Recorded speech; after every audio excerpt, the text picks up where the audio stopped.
2024 parliament ఎన్నికలు జరిగాయి. దాంట్లో ఎగ్జిట్ పోల్స్ బయటకు వచ్చాయి. అలాగే ఆంధ్రప్రదేశ్, ఒడిస్సా ఎగ్జిట్ ఫలితాలు కూడా బయటకు వచ్చాయి. మనకు జాతీయ స్థాయిలో ఎగ్జిట్ ఫలితాలు అలా ఉంచి ఆంధ్రప్రదేశ్ ఎగ్జిట్ ఫలితాలు సర్వే సంస్థలు పరస్పర విరుద్ధమైన సమాచారాన్ని ఇవ్వటం వల్ల ప్రజల్లో ఇంత కన్ఫ్యూజన్ ఉన్నది. అంటే బెట్టింగ్ పరిశ్రమ వెనుక ఉండటం వల్ల వీరు ఎలాంటి చేస్తున్నారా, ఇలాగా కావాలని కిరాయి సర్వేలు చేసి ప్రజలకు ఎరికలో సమాచారాన్ని పెడుతున్నారా, లేక వారు చేసే సర్వే పద్ధతుల్లో తప్పు వల్ల ఇలాంటి ఫలితాలు వస్తున్నాయా అనేది మనకు తెలియదు. అంటే వాళ్ళు ఇచ్చే ఫలితాలు చాలా వేరియేషన్ ఉండటం వల్ల, పరస్పర విరుద్ధంగా ఉండటం వల్ల ప్రేక్షకుల్లో కన్ఫ్యూజన్ ఇంకా ఎక్కువైంది. చాలామంది ఇప్పుడు ఆంధ్రప్రదేశ్కి చెందిన చాలా చిన్న చిన్న పట్టణాల్లో, నగరాల్లో, పల్లెల్లో కూడా బెట్టింగ్, ఎన్నికల మీద బెట్టింగ్, కోడిపందాలు బెట్టింగ్ లాగానే ప్రతిదాని మీద బెట్టింగ్ వేయడం ఆ ప్రాంతం అలవాటు. వారు ఈ ఎగ్జిట్ పోల్స్లో ఆసక్తిగా చూస్తుంటే exit polls are not exact polls అనే విషయం తెలుసుకోవాలి.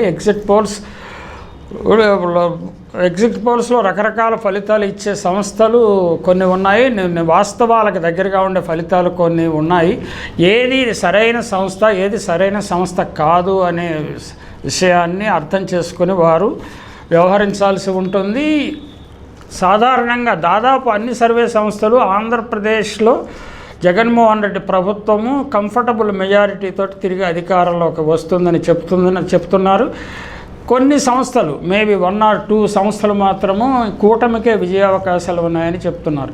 అలాగే ఆ పార్లమెంటు ఎన్నికల్లో వేరియేషన్ చాలా ఎక్కువగా ఉన్నది. వైసీపీకి ఎన్ని సీట్లు వస్తాయని కొందరు, అన్ని సీట్లు కూటమికే ఎక్కువ సీట్లు వస్తాయని కొందరు చెప్తున్నారు. ఏది ఏమైనా కూటమికి దాదాపు 20 సీట్లు, 18 సీట్లు, 19 సీట్లు వచ్చినప్పుడు ఆంధ్రప్రదేశ్లో వైసీపీ అధికారంలోకి రావడం అనేది కొంచెం విడ్డూరంగా అనిపిస్తుంది. అంటే నిజానికి ఒరిస్సాలో నవీన్ పట్నాయక్ ఏమో ముఖ్యమంత్రిగా ఉండాలని ఆయనకు ఓటేస్తున్నారు. ఢిల్లీ స్థాయిలో బీజేపీ నరేంద్ర మోడీకి ఓటు వేస్తున్నారు.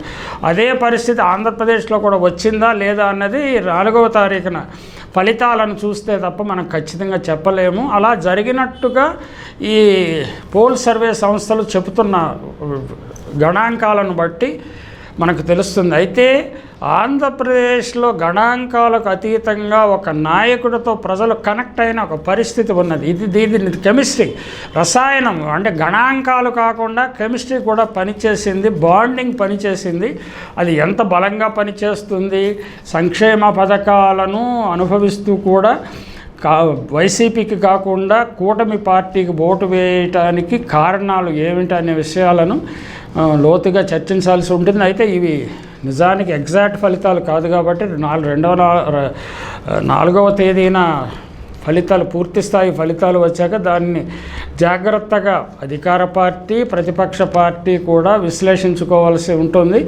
అయితే చంద్రబాబు నాయుడు, పవన్ కళ్యాణ్ కూటమి కట్టడం, బీజేపీని కూడా తమ కూటమితో కలుపుకోవటం అనేది చాలా బాగా పనిచేసిందని కొన్ని సర్వే సంస్థల వారు చెప్తున్నారు.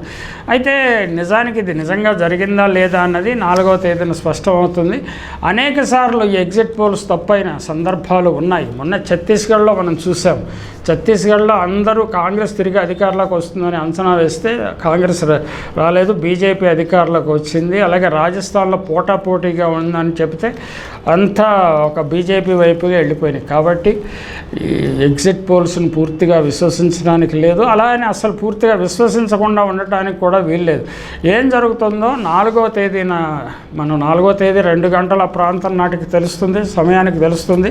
అప్పటి వరకు అంటే భావోద్వేగాల గురగి బెట్టింగ్లు వేయటము, లేదా తాము బెట్టింగ్లో ఓడిపోయామని భావించడము, బెట్టింగ్లో నెగ్గామని భావించడము తొందరపాటు అవుతుంది.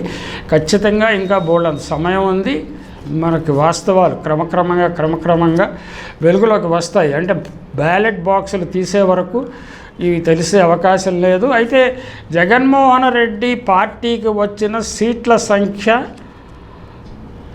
ఈ ఏజెన్సీలు, పోలింగ్ ఎగ్జిట్ పోల్స్ నిర్వహించిన ఏజెన్సీలు చెప్పిన దానికంటే ఎక్కువ ఉండే అవకాశాలే స్పష్టంగా కనిపిస్తున్నాయని ఇండిపెండెంట్ పరిశీలకులు భావిస్తున్నారు.